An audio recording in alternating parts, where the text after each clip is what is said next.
Bien, ¿qué tal? Buenos días. Vamos a comenzar con la clase 2 de farmacología. Cierto, ya habíamos visto la unidad uno en la primera semana.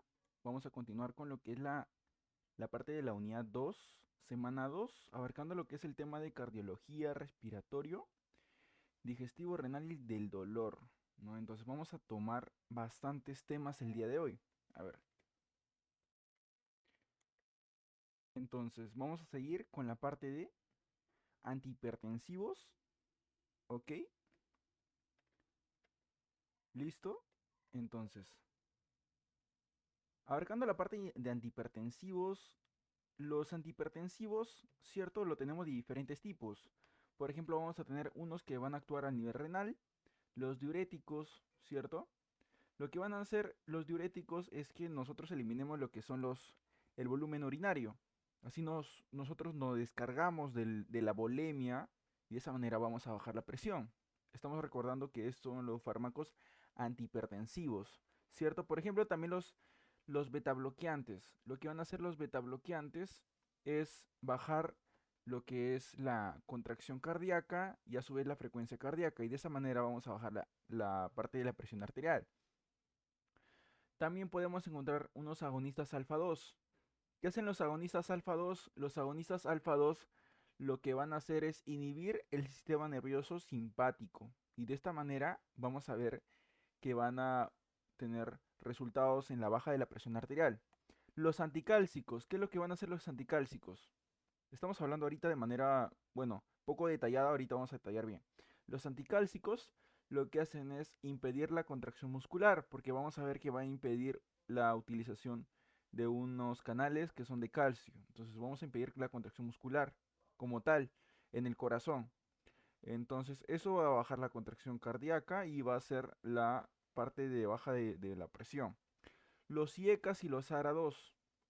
Los IECAS y los ARA2 van a tener un efecto antihipertensivo. ¿Por qué? Porque lo que van a hacer es bajar todo el sistema renina-angiotensina-aldosterona. El sistema renina-angiotensina-aldosterona lo que hace es aumentar la presión. Y como bajamos este sistema, vamos a ver que vamos a tener eh, bajas de la presión, ya que este sistema aumenta la presión. Entonces vamos a ver primero abarcando los fármacos que son diuréticos. Lo tenemos por acá. Lo que vamos a hacer con los fármacos diuréticos es eliminar agua y por eso en medio vamos a bajar la presión dentro de nuestro cuerpo, ¿cierto? Entonces tenemos distintos fármacos diuréticos. ¿Cuál quiero que ustedes aprendan? Es el fármaco furosemida y la hidroclorotiazida. ¿Por qué? Porque solamente estos dos se encuentran a nivel de los hospitales del Perú, ¿cierto? A nivel de los hospitales Minsa y Salud máximo que se encuentra hidroclorotiazida y la furosemida, ¿ok? Hidroclorotiazida y furosemida. ¿Quién es más potente? La furosemida. ¿Quién es menos potente? La hidroclorotiazida. ¿Por qué? Vamos a ver ahorita, ¿ok? Entonces, los fármacos diuréticos van a hacer que nosotros orinemos más, ¿ok? Entonces, los fármacos diuréticos hacen ello mismo. ¿Cómo? Por ejemplo, tenemos distintos tipos de diuréticos. Algunos van a actuar de manera distinta, pero todos van a actuar a nivel renal, a nivel de dónde? De la nefrona, ¿cierto? Ahora, ¿qué te pueden preguntar? En farmacología es donde actúa cada diurético.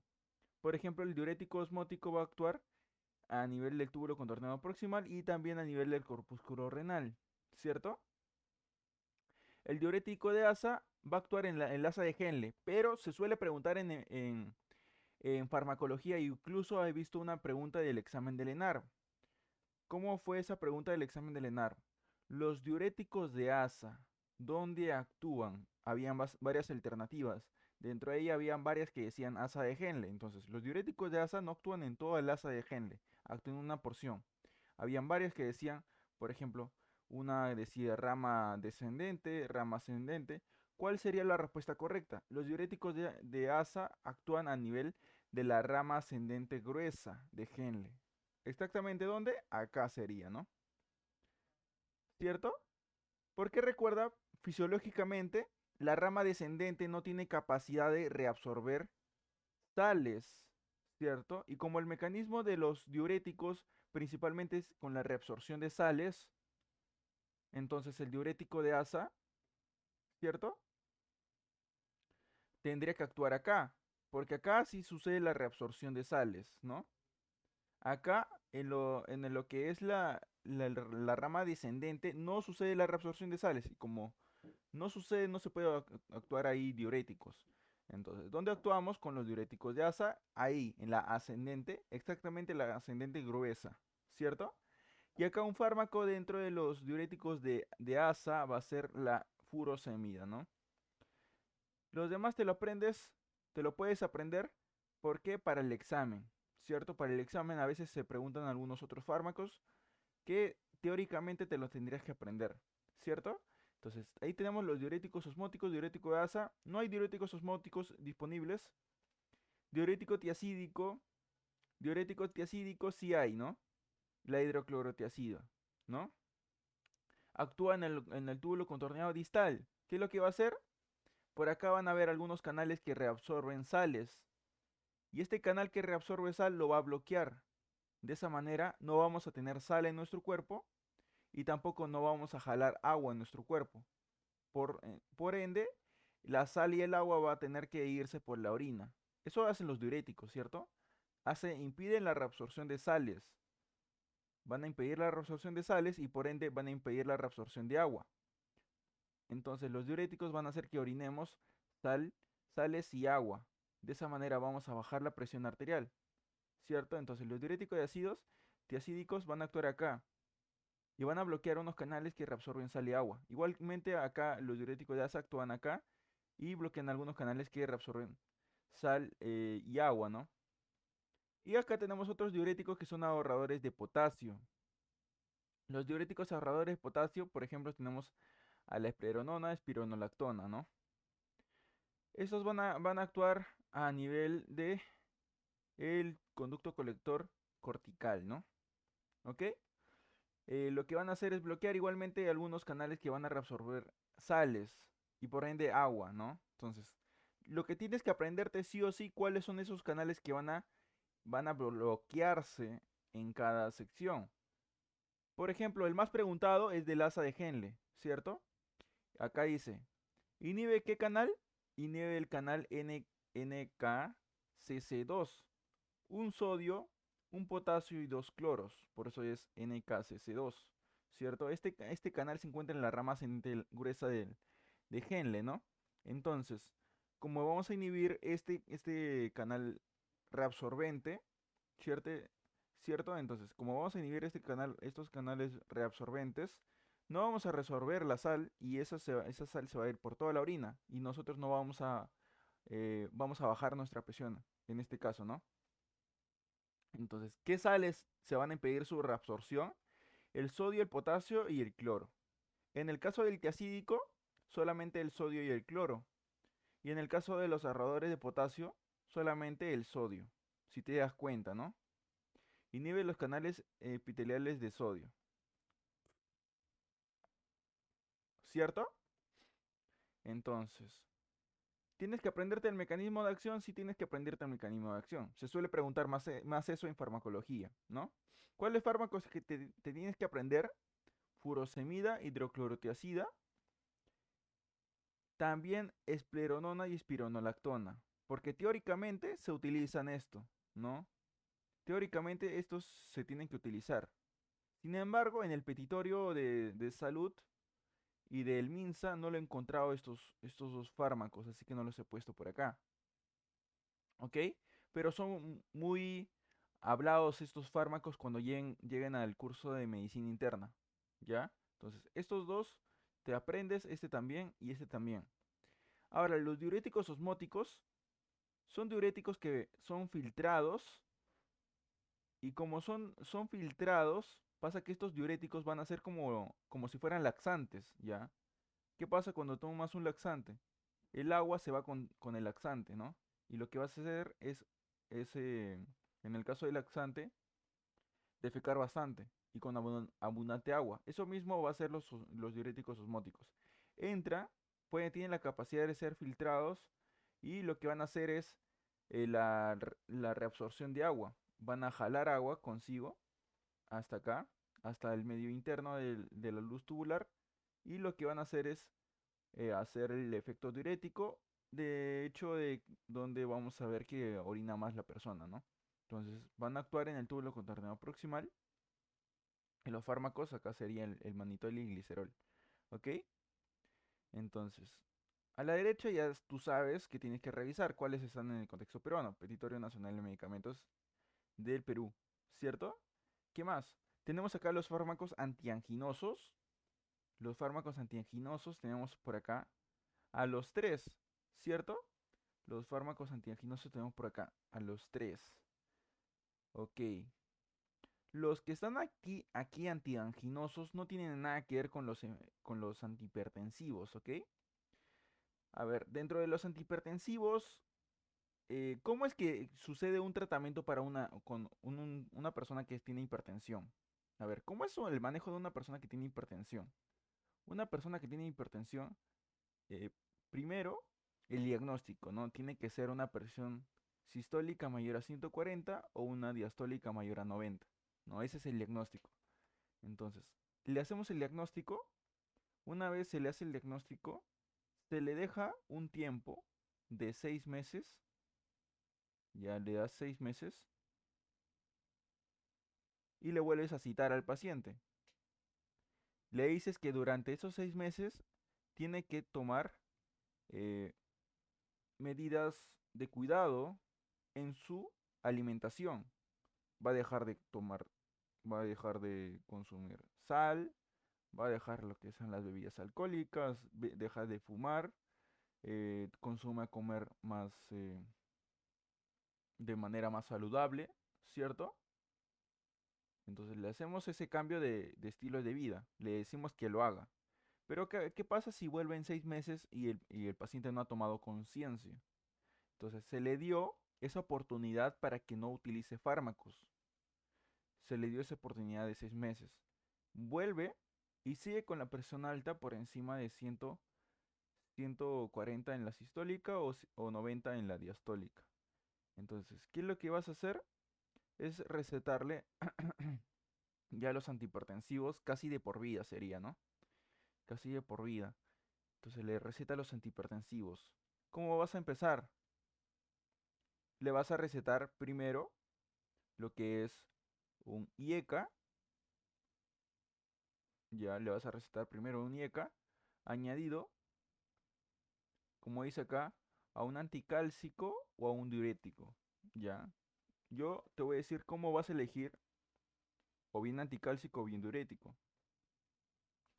Si es un paciente afrodescendiente, utilizarás anticálcicos, ¿ya? Si es afrodescendiente, utilizarás anticálcicos. Como en la mayoría de las ocasiones no son pacientes afrodescendientes, la mayoría de las ocasiones utilizaremos diuréticos. Pero si es afrodescendiente, utilizaríamos anticálcicos. ¿Por qué? Porque los afrodescendientes tienen problemas con son los canales de calcio, ¿ya? Esto ustedes ya lo deberían haber visto en la parte de fisiopatología, ¿cierto? O bueno, justo fisiopatología lo llevan en este ciclo, ¿no? Entonces ya lo van a ver. Pasa que las personas afrodescendientes suelen ser propensas a tener hipertensión por el hecho de que tienen ese, esa predisposición a través de los canales de calcio, ¿cierto? Entonces, vamos a recetarle a la mayoría de los pacientes un IECA más un diurético. Ahora, ¿qué pasa si el paciente comienza a toser después de esta medicación? Probablemente es un efecto adverso de un IECA, ¿cierto? ¿Qué pasa? Cuando tú le das un IECA al paciente, una de dos, o tiene el efecto adverso o no lo tiene. Si es que tiene el efecto adverso del IECA, porque es muy probable que tenga el efecto adverso del IECA, le vamos a retirar el IECA y le vamos a cambiar por un ARA2, por un ARA2. Entonces, solamente se va a utilizar el ARA2 en el caso de que el paciente no ha respondido de manera beneficiosa ante los IECAS, sino que ha tenido efectos adversos. ¿Ok? ¿Cuáles son los efectos adversos del IECA? Se suele preguntar en los exámenes de residentado. No he visto preguntas en la continental, pero he visto preguntas en el examen de residentado. ¿Cuáles son los efectos de la IECA? Tos seca, ya, tos seca. ¿Qué más? Angioedemas. Eso lo puedes buscar un poquito más. Angioedemas pasa que la lengua de los pacientes que toman IECAS se suele engrosar. Se engrosa, ya. Angiodema se llama, ya. Entonces, le damos el paciente común IECA más diurético. Si el paciente tiene efecto adverso, tose o tiene angioedema, le cambiamos el IECA por el ARA-2. Pero siempre le vamos a dar primero un IECA. ¿Por qué? Por el bajo costo del IECA y otro por el hecho de que el IECA tiene un mecanismo de acción más potente, o sea, es más potente que el ARA-2. ¿Ok? Muy bien. Entonces, vamos a hacer ese tratamiento. Entonces nosotros tendríamos que conocer, ¿cierto? ¿Cuáles son los diuréticos? ¿Cuáles son los IECAS? ¿Cuáles son los ARA-2? Y ahora, si te das cuenta, por acá te he puesto betabloqueantes y antagonistas de alfa-2. Ya. Normalmente no le vamos a dar antagonistas de alfa-2. Ya, eso tenlo por seguro. La mayoría de las veces no vamos a utilizar antagonistas de alfa-2. Pero betabloqueantes, ¿cuándo vamos a utilizar en estos pacientes? O sea, tenemos para elegir o bien diuréticos en personas en general, o bien anticálcicos en afrodescendientes, o bien le podemos poner beta bloqueantes añadido al IECA, ¿cierto? O bien le podemos poner beta bloqueantes. ¿Cuándo le vamos a poner beta bloqueantes? Le vamos a poner beta bloqueantes cuando sea una persona que tenga asma, cuando una persona tenga asma o tenga EPOC. En estas dos circunstancias, nosotros vamos a preferir darle la medicación de un IECA más un beta bloqueante, ¿cierto? Ahora, ¿qué pasa en la medicación tradicional del IECA más diurético? ¿Qué pasa si el paciente aún así está tomando su IECA más diurético y no le baja la presión y sigue teniendo una presión alta? ¿Qué es lo que vamos a hacer? Es añadir al diurético un fármaco más, un fármaco adicional. Ahí es donde tú tienes que usar propia, tu propio criterio. O vas a utilizar beta bloqueantes o vas a utilizar lo que son los anticálcicos, ¿cierto? Entonces utiliza tu propio criterio dependiendo si de repente va a ayudar a otra enfermedad el uso de los beta bloqueantes o va a ayudar a otra enfermedad de anticálcicos o de repente hay alguna contraindicación. Ahí utilizas tu propio criterio donde le vas a añadir. Ahora va a tener una triple medicación, ¿cierto? Entonces, eso va a ser el tratamiento de la hipertensión. Tú recuerda que la hipertensión es una de las enfermedades más comunes o frecuentes en el mundo, ¿cierto? Muy bien, entonces, esto sí tienes que saber cómo es el tratamiento. Entonces, este es el tratamiento. Hemos hablado de los diuréticos. ¿Cómo actúan los anticálcicos? ¿Cómo actúan los anticálcicos? Bien, ¿cómo actúan los anticálcicos? Pasa que esta es una célula muscular, también llamada miocito o también llamada fibra muscular. Ya, esta es una célula muscular. Pasa que las fibras musculares, células musculares, miocitos, solo pueden contraerse si es que reciben calcio. Es el único ion que va a permitir la contracción muscular. Por eso es que si no tienes calcio no puedes contraer el músculo. Es el ion que nos permite la contracción muscular. Si no tenemos calcio no podemos contraer los músculos. Entonces nosotros tenemos que consumir calcio, ¿cierto? Consumimos calcio. ¿Y qué pasa? Este calcio va a terminar entrando a través de unos canales. Estos canales son llamados canales de calcio dependientes de voltaje tipo L, ¿ya? Tipo L. Lo que va a pasar es que estos anticálcicos van a bloquear este canal dependiente de voltaje de calcio tipo L. Van a bloquear y de esa manera no va a entrar al músculo el calcio y por ende no va a poder contraerse como debe de ser, ¿cierto? ¿Ok? Entonces, vamos a usar unas dosis eh, que nos permitan tener el efecto farmacológico deseado, donde vamos a bajar la contractilidad cardíaca. No vamos a pararla, obviamente, sino que vamos a bajarla y vamos a hacer que suceda una baja de la presión por el hecho de la baja de la contractilidad cardíaca, ¿cierto? ¿Qué más? Por acá estamos viendo lo que es el sistema renina-angiotensina-aldosterona, ¿cierto? Por acá vamos a ver que el angiotensinógeno, ustedes ya lo han visto esto en fisiología, el angiotensinógeno del hígado se convierte en angiotensina 1 gracias a la renina. La angiotensina 1 pasa a ser angiotensina 2 gracias a la enzima convertidora de angiotensina. Y la angiotensina 2 lo que va a hacer es que se libere la vasopresina y se libere la aldosterona. Tú ya sabes dónde está la aldosterona, en la médula suprarrenal. En la, claro, en la corteza suprarrenal, ¿no? Y tú sabes dónde está la vasopresina, a nivel de la hipófisis, ¿cierto? Lo que va a hacer la angiotensina 2 es irse a estos dos lugares y permitir que se libere la vasopresina y se libere la aldosterona, ¿cierto? Y tú sabes muy bien que eh, estas dos sustancias lo que hacen es elevar la presión arterial. ¿Por qué? Porque nos van a impedir el efecto diurético, ¿no? Nos impide, ¿qué cosa? Nos impide la reabsorción, o nos van a, lo que van a hacer estos dos es reabsorber la sal y agua. Eso es lo que van a hacer estos dos, ¿no? Pero la vasopresina, más que todo, la reabsorción de agua, ¿no? Entonces, la aldosterona reabsorbe sal y agua, vasopresina, agua, y por ende va a hacer que la persona no orine. Y por ende vamos a ver que va a haber un aumento de la presión, y por eso es que este sistema es uno de los blancos para el sistema farmacológico y de esta manera remediar y bajar la presión. ¿Qué pasa? ¿Dónde actúan los IECAS?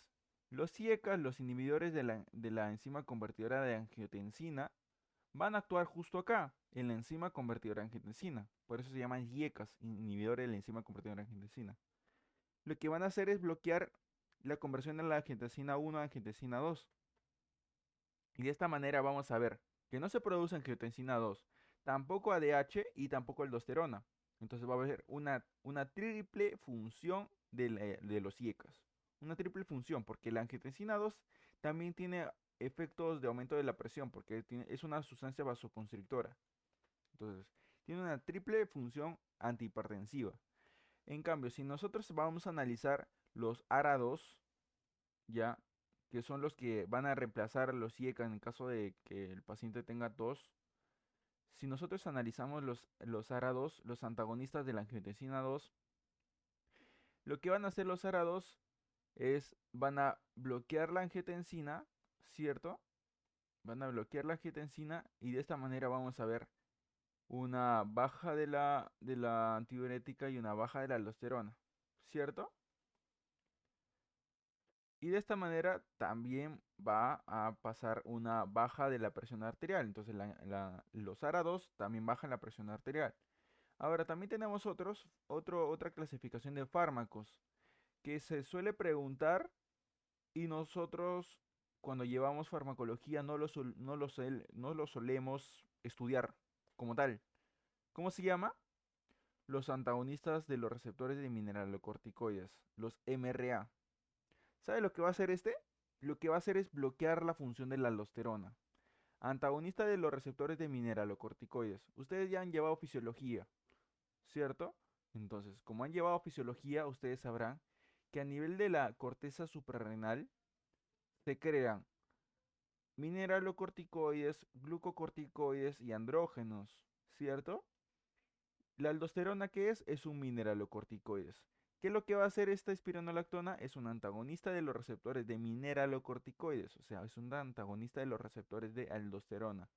Por ende, lo que va a hacer es bajar la presión arterial, ya que la aldosterona lo que hace es aumentar la presión arterial, ¿cierto?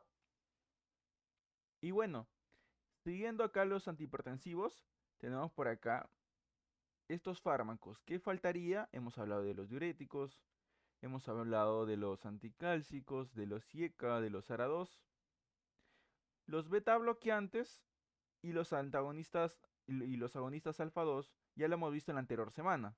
Si se recuerdan la parte del sistema nervioso simpático, los fármacos que tienen que ver con eso, hay algunos que van a ser beta bloqueantes, algunos que van a ser agonistas alfa 2.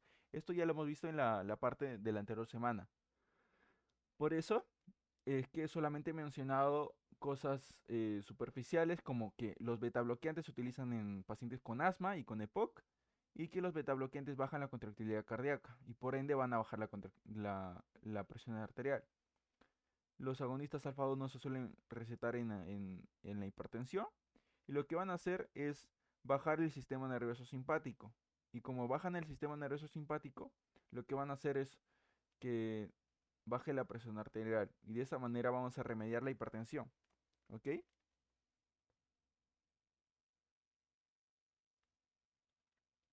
Siguiendo acá con los antianginosos. Pasa que hay algunas personas que les duele el pecho sin que tengan un infarto, ¿cierto? Y hay algunas personas que resultan ser infartadas. Y estas personas que resultan ser infartadas tienen dolor de pecho. Al dolor de pecho se le llama angina. Ustedes ya más o menos han visto qué es un infarto, ¿cierto? O eso, bueno, más que todo lo van a tocar en el tema de fisiopatología. Ya. Pasa que, eh, pasa que las anginas, ¿cierto? Tenemos por causas de infarto, también tenemos por causa de tener mucha, por así decirlo, mucho colesterol en sangre, ¿ya? Eso es una causa del dolor de pecho, ¿ya? Eso ustedes más lo van a ver en fisiopatología, ¿no? Eso se le llama, hay tipo de angina, angina estable, angina inestable y angina por infarto.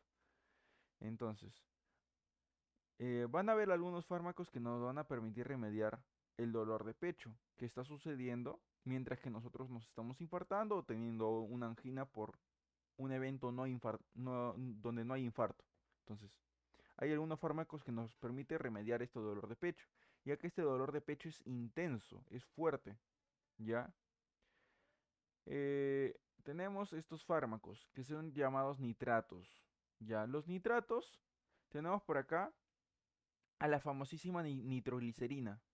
Ya, la nitroglicerina es un fármaco que se absorbe de manera muy rápida. Su inicio de acción es de 1 a 3 minutos. O sea, actúa de recontra rápido, ¿cierto? La nitroglicerina actúa recontra rápido. La duración de su efecto es entre 30 a 60 minutos, ¿cierto? ¿Para qué se utiliza la nitroglicerina? Para los ataques con dolor de pecho, ¿cierto? Pero ¿qué va a pasar? Nosotros utilizamos nitroglicerina. eh, Imagínate un paciente gordito, que tiene bastante colesterol en sangre y ya se le dijo que posiblemente tenga un fallo cardiovascular y tenga que tomar la nitroglicerina. Ok, el paciente de la nada le duele el pecho y siguió las recomendaciones de su doctor. Tomó la nitroglicerina, se lo colocó en debajo de la lengua y le paró el dolor de pecho. Pero ¿qué tiene que saber? Es que después de 30 minutos a una hora, después de 30 minutos a una hora, va a volver el dolor de pecho. ¿Por qué? Porque la duración del efecto solamente es 30 minutos a una hora. Entonces, después de tomar la nitroglicerina, ¿qué tendríamos que darle al paciente una vez que el paciente ya ha sido derivado al hospital porque está sufriendo un infarto? Entonces, en el hospital, después de que él tomó su nitroglicerina, ¿qué tendríamos que darle? Tendríamos que darle isosorbida mononitrato. ¿Por qué le damos isosorbida mononitrato? Porque esto nos sirve para la profilaxis de la angina. Lo vamos a tomar hasta que desaparezca totalmente. Después del uso de la nitroglicerina, ¿cierto? La duración del efecto es de 6 a 8 horas, ¿cierto? Entonces le damos isosorbida mononitrato, ¿ok? Y va a comenzar a hacer efecto entre 30 minutos a 1 hora, ¿cierto? Isosorbida mononitrato. Y también hay un fármaco que va a combinar y va a ser utilizado en el alivio rápido de la angina y la profilaxis de la angina, que se llama isosorbida dinitrato, ¿cierto? Acá su duración del efecto es de 2 a 4 horas y su inicio es de 2 a 5 minutos, ¿cierto? Aunque el más utilizado es la nitroglicerina. ¿Por qué? Porque hay veces donde una persona con riesgo cardiovascular va a terminar tomando isosorbida dinitrato, pero no es un infarto. Sin embargo, el fármaco sigue en su cuerpo y los nitratos no tienen que estar mucho tiempo en el cuerpo, ¿no?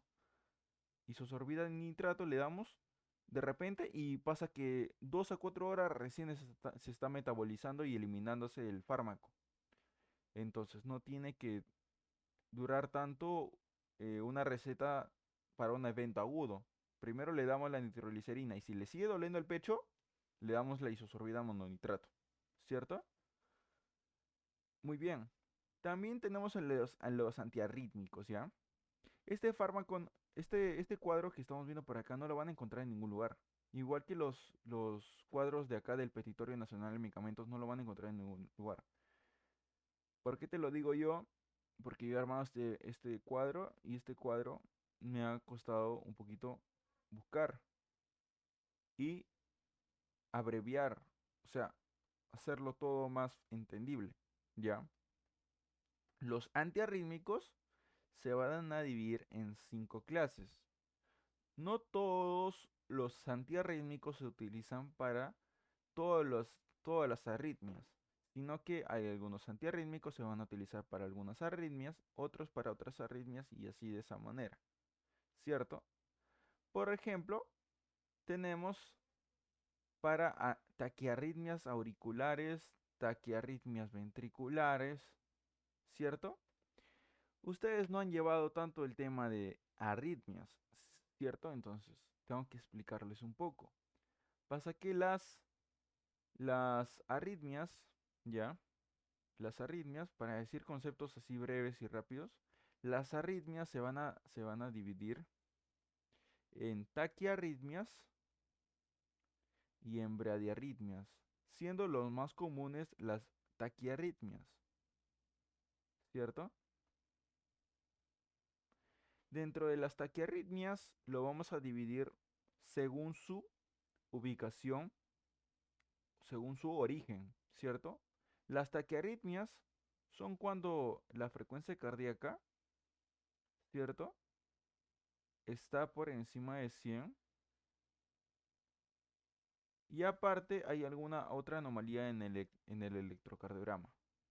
Y las bradiarritmias estamos hablando de que está por debajo de 60 y hay otra anomalía en el electrocardiograma. Dentro de las taquiarritmias tenemos las taquiarritmias de causa auricular y de causa ventricular. Dentro de las causas auriculares, por ejemplo, tenemos a la fibrilación auricular,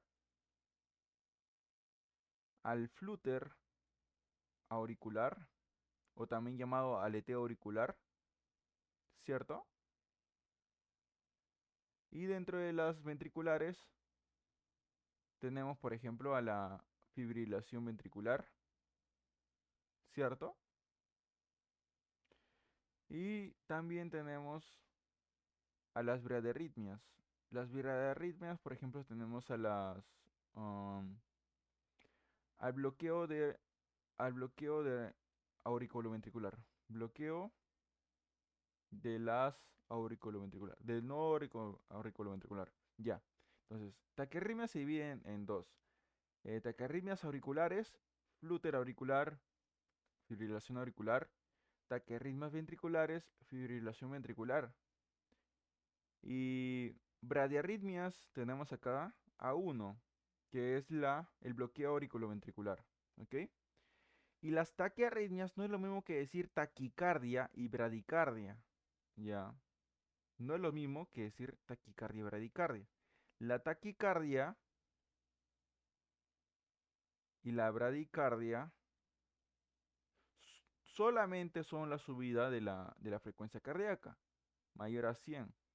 También se considera dentro de las arritmias, pero no son taquiarritmias, sino que son taquicardias o bradicardias. Estas solamente son la subida de la frecuencia cardíaca. No tiene ningún otro problema en el electrocardiograma, no tiene ningún otro problema. Por ejemplo, una fibrilación auricular, su frecuencia cardíaca es mayor a 200. Eso no quiere decir que sea completamente una taquicardia. Claro, es una taquicardia, pero es una taquicardia especial, se llama taquiarritmia auricular del tipo fibrilación auricular, ¿cierto? Entonces tenemos distintas arritmias. Entonces, para las taquiarritmias auriculares, para una fibrilación auricular o de repente para una flútera auricular, ¿qué podemos tomar? ¿Qué podemos darle al paciente? Podemos darle, ¿no? Acá tenemos. ¿Cuáles están disponibles? No hay, eh, por ejemplo, ¿qué tenemos disponibles? Clase 5 tenemos, por ejemplo. Clase 5 la digoxina y la adenosina, ¿cierto? Normalmente se le da la digoxina, ¿ya? Normalmente se le da la digoxina. ¿Qué más? Lo de clase 3. Estos se dan para taquicardias, ya no lo vayas a confundir con taquiarritmias. Taquicardias supraventriculares y taquiarritmias ventriculares. ¿Ya? O sea, taquiarritmia ventricular probablemente puede ser para una fibrilación ventricular. ¿Qué le podemos dar? Le podemos dar amiodarona, ¿no? También le podemos dar estos de la clase 2, pero principalmente se da amiodarona.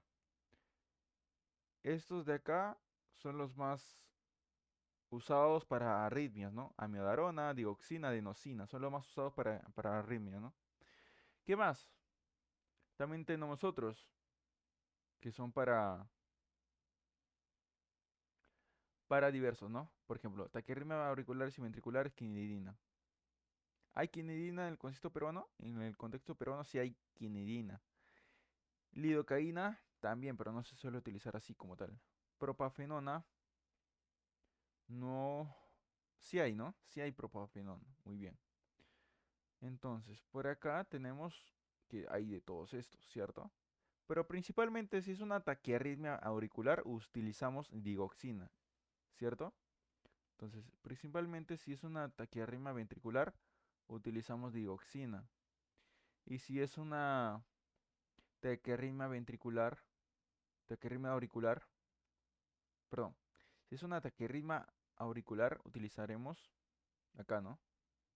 Digoxina. Y si es una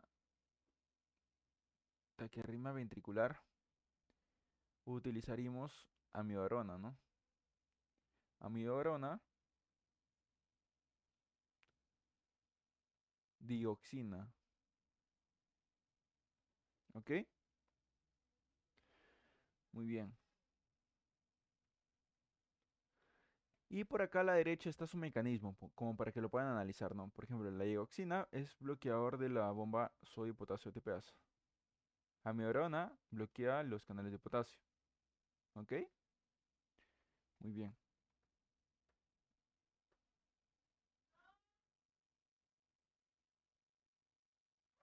Le das un screenshot,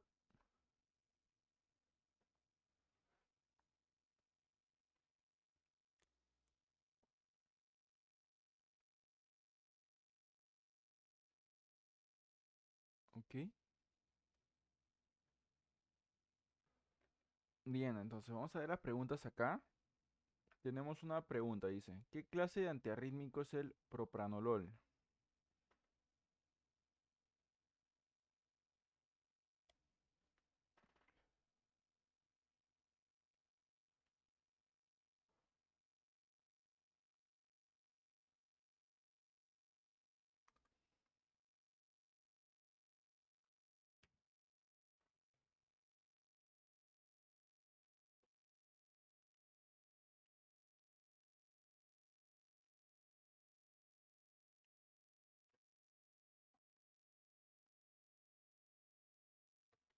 Bien, eh, el propranolol sería de clase 2. No, el propranolol, beta bloqueador, son de clase 2.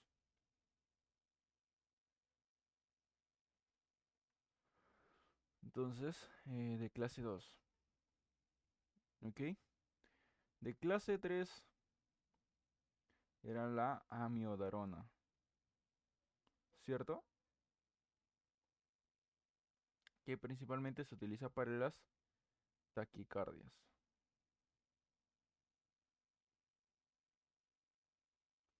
¿Ok?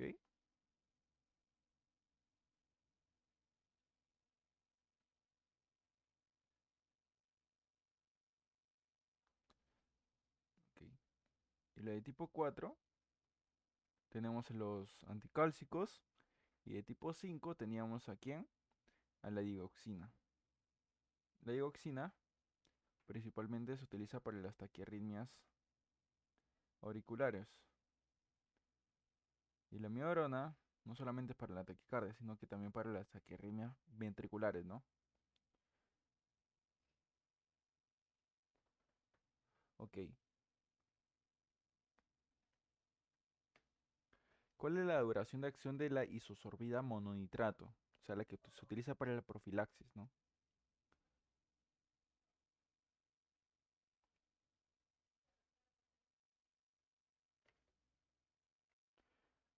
Ok. Entonces, la duración de acción de la isosorbida mononitrato viene a ser alrededor de entre 6 a 8 horas, ¿no? Bien. Antagonista de los receptores de angiotensina, ARA2. Tenemos ejemplos de ARA2. ¿Cuáles son?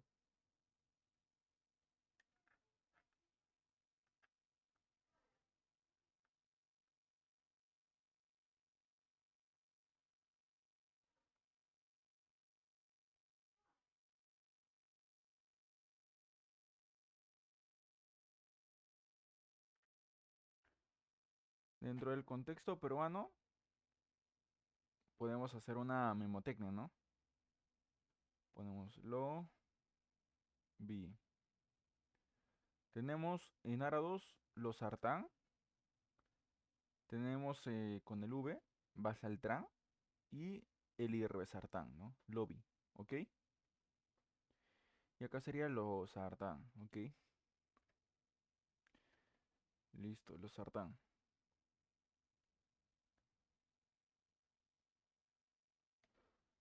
¿Qué más tenemos por acá? ¿Qué fármaco es utilizado para el tratamiento de la hipertensión mediante la inhibición de los canales de calcio? Ahí te está preguntando cuál es anticálcico.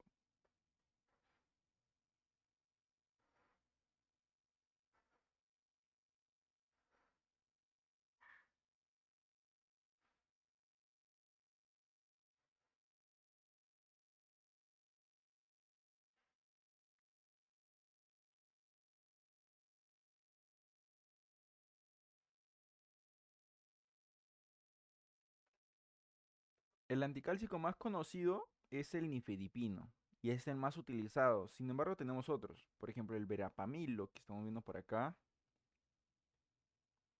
¿cierto? El Galtiazem y el amlodipino. ¿Ok? Principal uso de la nitroglicerina.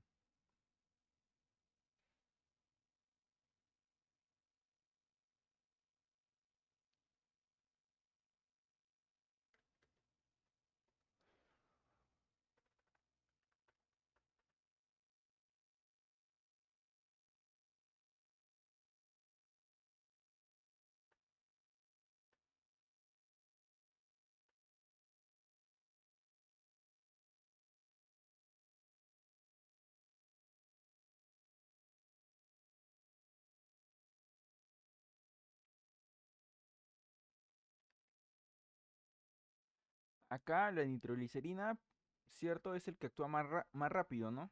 Ese sería un alivio rápido de qué? De la angina, ¿cierto?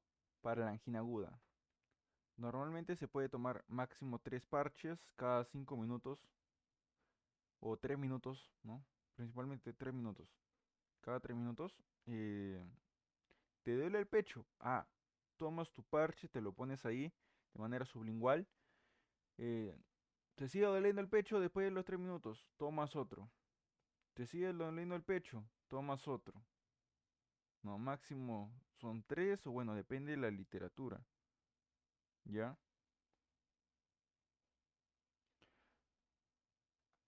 Depende de la literatura. Por ejemplo, acá la nitroglicerina se da en tabletas sublinguales, te lo pones de manera sublingual.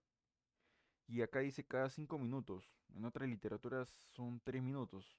Según esta literatura, 5 minutos. Yo me he guiado sobre un libro acá que tengo que es... eh, a ver, es un libro de tipo de bolsillo. Esos que donde están toda la medicina interna, ¿cierto? Igualmente me he guiado con otro libro que tengo por acá, de farmacología. El Harper, si no me equivoco. Harper. ¿Ok? Listo. Entonces, vemos eso. ¿Qué más? Vamos por acá. Ton, ton, ton. Ok. De ahí vamos a ver los de acá. Estos son facilazos. Y los de acá un poquito nos vamos a detener. Acá son facilazos. Esta diapositiva va a ir volando. A ver, hay distintos tipos de tos, ¿cierto? Hay algunas toses que van a tener moco. Son toses productivas. Entonces tenemos tipo de tos. Tos productiva con moco y tos no productiva, que son llamadas toses secas, ¿no? Tos productiva con moco o tos no productiva o tos seca. La tos productiva es buena. ¿Por qué? Porque lo que hace la tos está liberando el moco que está atorado en la vía aérea y el moco ya está saliendo. Pero la tos no productiva, la tos seca es mala porque lo que va a hacer es irritar y puede hacer algunas heridas dentro y en lo que es la vía aérea, ¿no? Entonces la no productiva no está jalando nada de flema, no está botando flema, solamente está irritando la garganta. Entonces, esta es mala. ¿Qué tenemos que hacer en la tos no productiva? Ahí le tenemos que dar antitusígenos. Antitusígenos. Y para la tos productiva tenemos que ayudar a nuestro cuerpo. ¿Cómo le podemos ayudar? Le damos mucolíticos y expectorantes, ¿no? Normalmente los, los, eh, los fármacos que compramos en las boticas son un combinado entre mucolítico y expectorante, ¿cierto? Entonces, vamos a ver eso.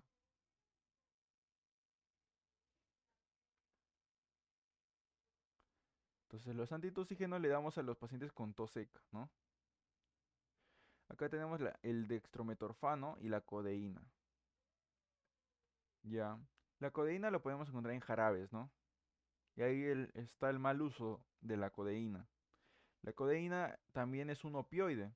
Ustedes ya han visto opioides en la anterior semana, ¿cierto? Si no me equivoco.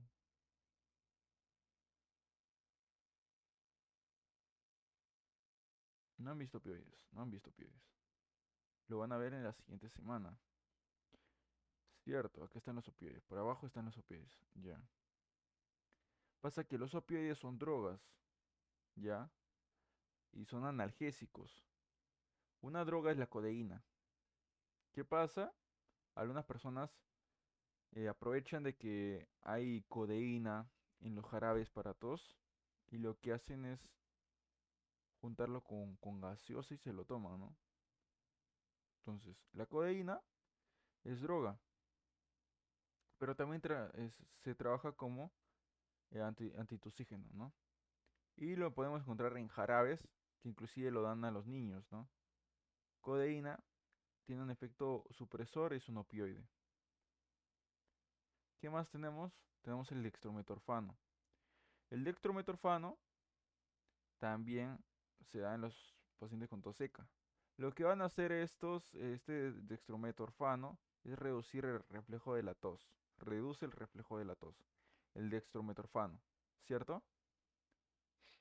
Muy bien. De ahí lo vamos a dar al paciente con tos productiva, ambos, mucolíticos y expectorantes. Normalmente te lo dan combinado, tu guaifenesin con ambroxol o con acetilcisteína. Entonces, siempre un paciente con tos productiva le vamos a dar guaifenesina de ley combinado con ambroxol o acetilcisteína. ¿Qué hace qué hace el ambroxol y la acetilcisteína? El acetilcisteína lo que va a hacer es reducir la viscosidad del moco. ¿Por qué? Porque el moco lo que va a hacer es es una maraña, es un fluido.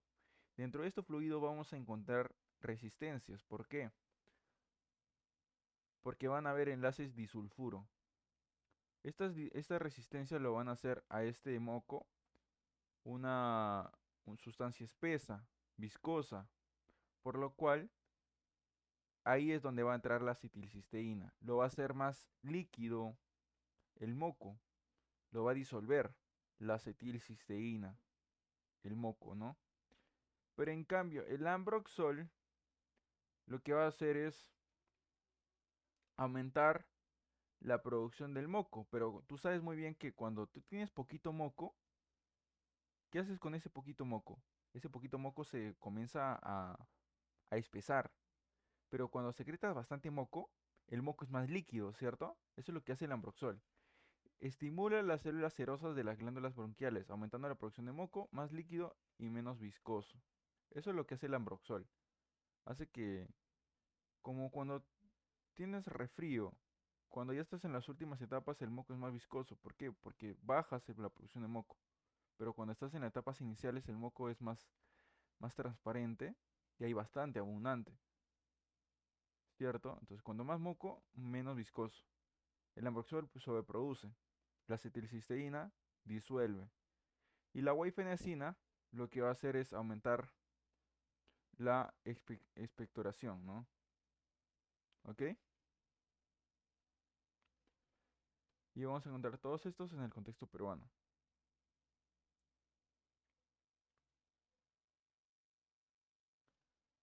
¿Cuál es el mecanismo de acción del dextrometorfano?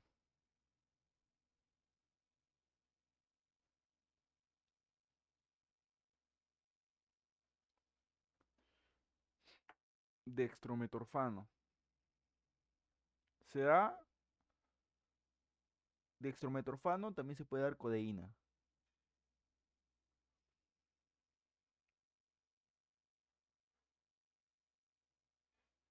Recuerden siempre que en todas las diapositivas donde hay fármacos, a la derecha se ve las dosis, para que tú lo puedas tener y puedas recetar a tu paciente.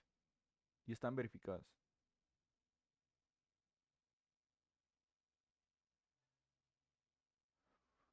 Mecanismo de acción del dextrometorfano sería muy bien, reduce el reflejo de la tos. Muy bien. Reduce el reflejo de la tos y de esa manera es un antitusígeno. ¿Qué fármaco se utiliza para romper los enlaces disulfuros en el moco? A ver. Muy bien, sería la acetilcisteína.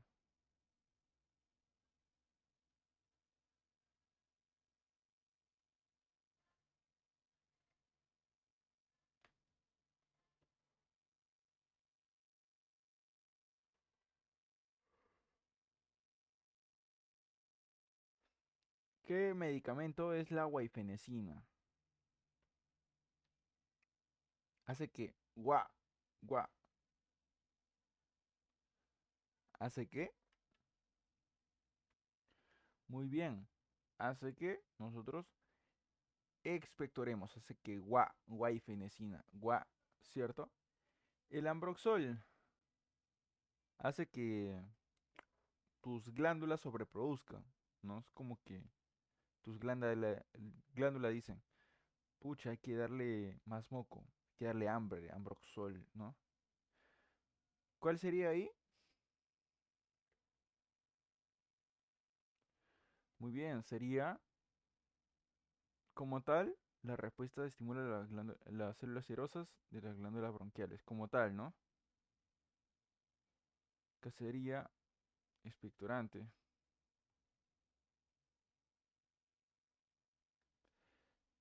¿Qué medicamento se utiliza para reducir la viscosidad de las secreciones respiratorias? ¿Ok? Muy bien, sería para reducir la viscosidad la acetilcisteína, pues no, la acetilcisteína.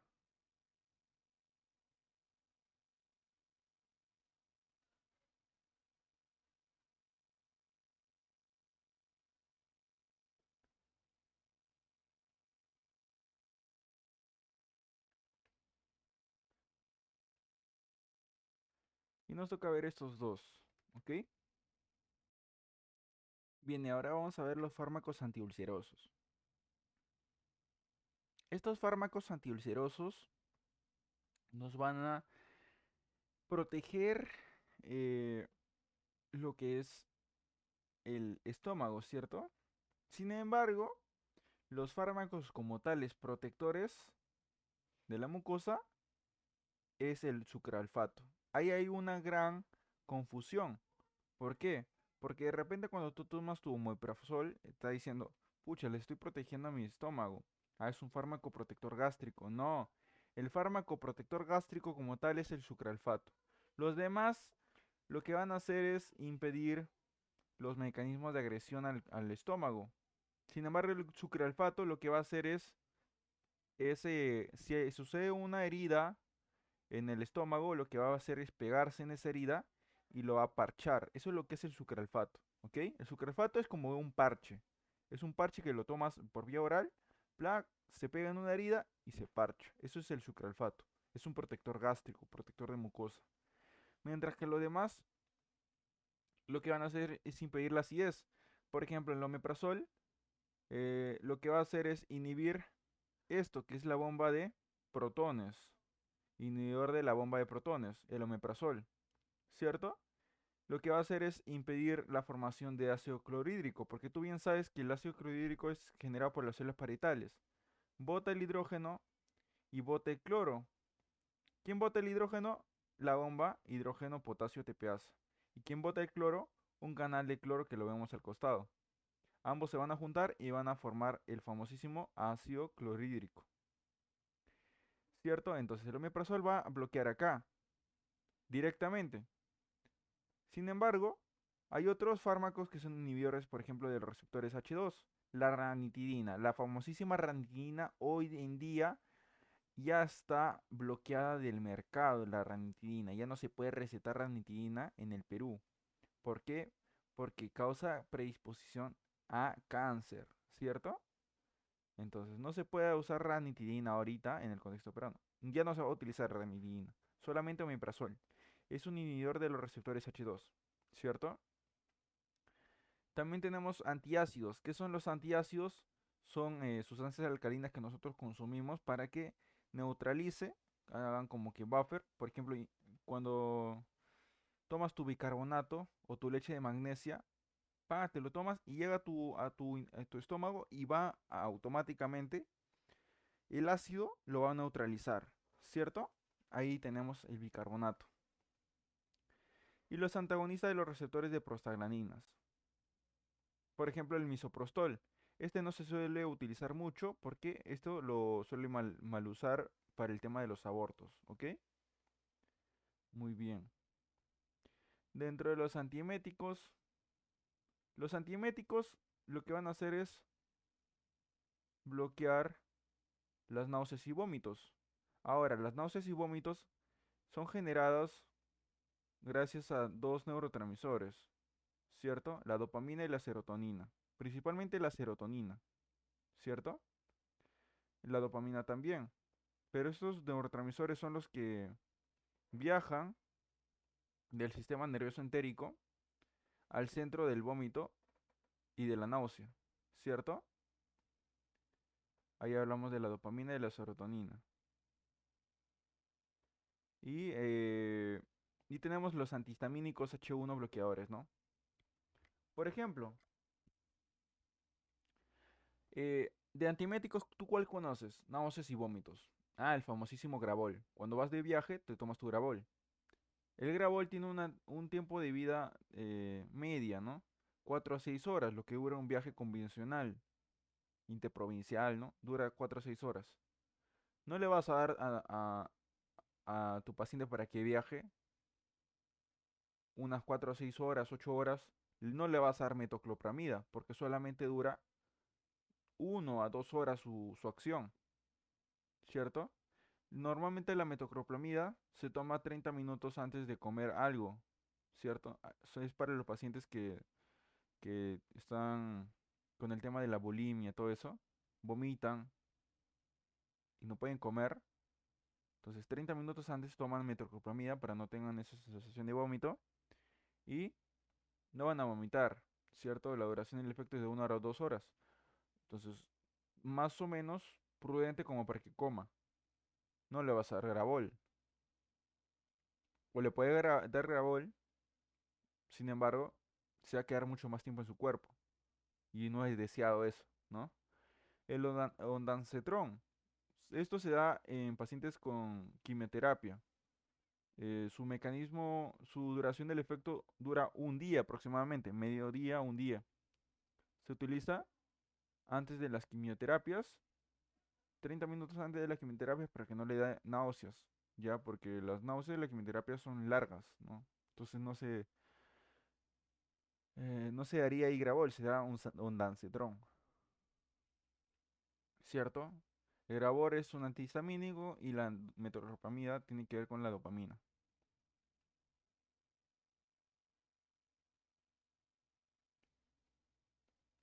Y tenemos los laxantes. Dentro de los laxantes solamente quiero que tú te enfoques en la lactulosa, porque es el único laxante que se encuentra disponible en el contexto peruano. Tenemos tipo de laxante. Los laxantes no van a hacer que nosotros defequemos más, ¿cierto? Acá hay diferentes tipos de laxantes. El que yo quiero que te enfoques es el laxante osmótico. La lactulosa es igual como si estuviéramos tomando... hay personas que son intolerantes a la lactosa, ¿cierto? ¿Por qué? Porque no van a poder degradar la lactosa y entonces esa misma lactosa viaja por todo su sistema digestivo jalando agua. Y a estas personas con intolerancia a la lactosa le van a causar diarrea. Es el mismo mecanismo de la lactulosa. Es como darle bastante lactosa, ¿no?